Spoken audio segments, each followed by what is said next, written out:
ऐसे देश का संविधान लिखना जिसमें इतने सारे धर्म थे, इतनी सारी भाषाएं, इतनी संस्कृति, इतनी जाति, इतनी विविधता, ऐसे देश का संविधान लिखना कोई आसान काम नहीं था।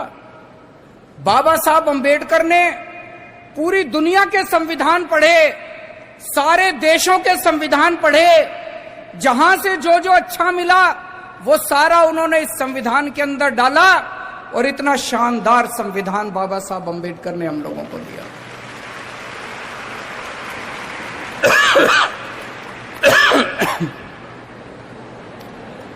मैं जितना इस संविधान को पढ़ता हूं, मुझे लगता है अगर हमारे देश का संविधान एक दिन के लिए, केवल एक दिन के लिए अगर ईमानदारी से लागू कर दिया जाए,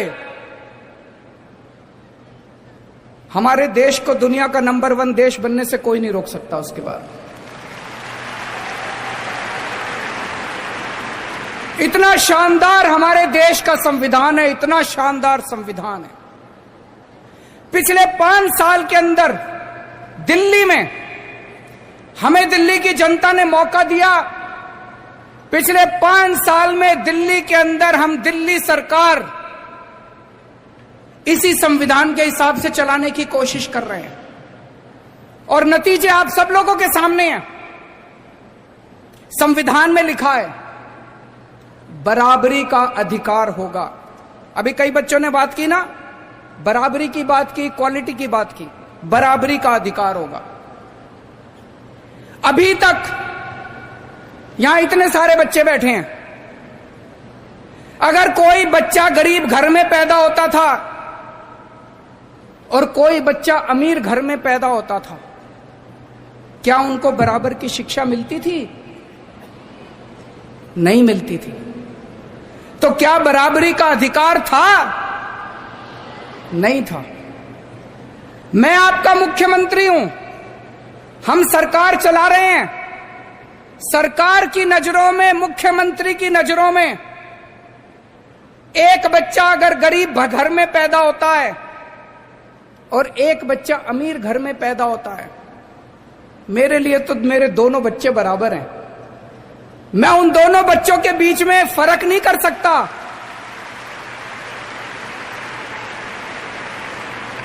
मैं उन दोनों बच्चों के बीच में फर्क नहीं कर सकता। तो इसीलिए जब हमारी सरकार बनी, हमने अपने सामने सबसे पहला लक्ष्य रखा कि इस गरीब के बच्चे को भी अच्छी शिक्षा दिला के रहेंगे हम लोग। दिल्ली में जो भी बच्चा दिल्ली में पैदा होगा, चाहे वो गरीब का बच्चा हो, चाहे अमीर का बच्चा हो, सबको अच्छी शिक्षा मिलेगी, सबको एक जैसी शिक्षा मिलेगी। दोस्तों, आज 5 साल के अंदर हमने वो करके दिखाया। बाबा साहब अंबेडकर का एक सपना पूरा किया हम लोगों ने।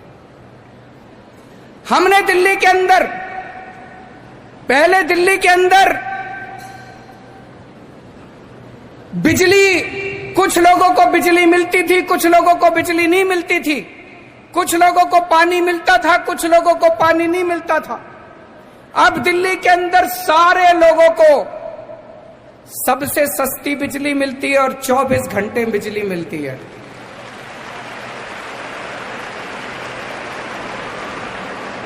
गरीबों को फ्री बिजली मिलती है, अमीरों को सस्ती बिजली मिलती है, लेकिन बिजली सब लोगों को मिलती है।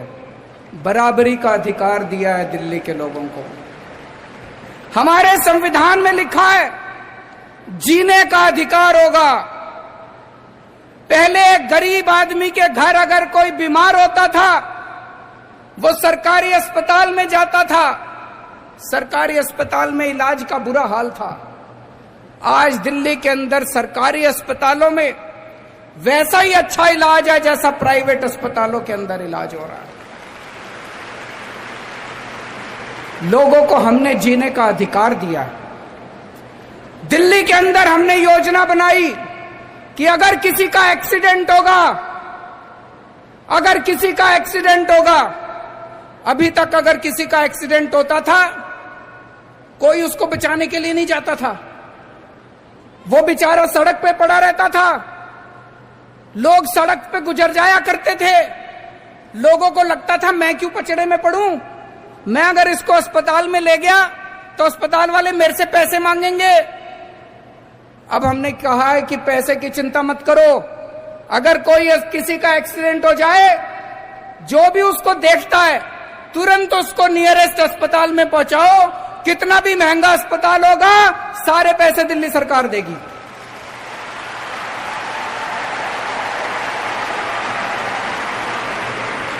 हमारे लिए एक एक जान कीमती है, हमारे लिए आप सब लोगों की जान कीमती है, आप सब बच्चों की जान कीमती है, आपके माँ बाप की, आपके दोस्तों की, आपके रिश्तेदारों की जान कीमती है। हमने जीने का अधिकार दिया है दिल्ली के लोगों को। संविधान में लिखा है गरीबी दूर करेंगे। गरीबी कैसे दूर होगी? केवल नारे लगानों से दूर नहीं होगी गरीबी। हमने दिल्ली के गरीबों का मिनिमम वेज बढ़ाया, एक एक गरीब मजदूर को, एक एक गरीब कर्मचारी को हमने 15-15 हजार रुपए महीने की तनख्वाह दिलवाई। गरीबी तब दूर होगी दोस्तों। तो दिल्ली के अंदर हमने 4 साल में इसी संविधान के हिसाब से काम करने की कोशिश की है। हमारे सामने बहुत सारी अड़चनें आई, जितनी भी अड़चनें आई वो इसी वजह से आई क्योंकि दिल्ली के अंदर पूरी तरह से संविधान को लागू नहीं करने दिया जा रहा। मुझे ये लगता है अगर ये बाबा साहब अंबेडकर का संविधान एक दिन के लिए अच्छे से लागू हो जाए, ये देश कहीं का कहीं पहुंच जाएगा। आज मुझे बेहद खुशी है कि दिल्ली के अंदर अब 5 साल में हमने स्कूल अच्छे किए, इंफ्रास्ट्रक्चर अच्छा किया, पढ़ाई अच्छी करी। अब ये जो बच्चों को एक्सपीरियंस करके, महसूस करके पढ़ाने का जो सिलसिला चालू हुआ है, ये जो कॉन्स्टिट्यूशन एट 70 प्रोग्राम है, एक तरफ हम अपने संविधान को सेलिब्रेट कर रहे हैं, लेकिन दूसरी तरफ बच्चों को उस संविधान को महसूस करा रहे हैं। दोस्तों, ये बहुत अच्छा कार्यक्रम है। इस कार्यक्रम में जितने भी टीचर्स ने, ऑफिसर्स ने, प्रिंसिपल्स ने पार्टिसिपेट किया, इतना शानदार प्रोग्राम करने के लिए मैं उन सब लोगों को तहे दिल से बहुत बहुत बधाई देता हूं और उम्मीद करता हूं कि आने वाले समय में ये जो पढ़ाई कैसी होनी चाहिए, पढ़ाना क्या चाहिए, आप सब लोगों ने पूरे देश के अंदर अपना नाम रोशन किया है। जिस तरह से, जिस कदर दिल्ली में शिक्षा की क्रांति हो रही है, अब मुझे पूरी उम्मीद है कि हम क्या पढ़ाना चाहिए बच्चों को, इसके ऊपर भी हम पूरे देश को एक दिशा दिखाएंगे। ऐसी पढ़ाई होनी चाहिए जिससे हम अपने बच्चों को अच्छा इंसान बना सकें, अच्छा नागरिक बना सकें। बहुत बहुत शुक्रिया।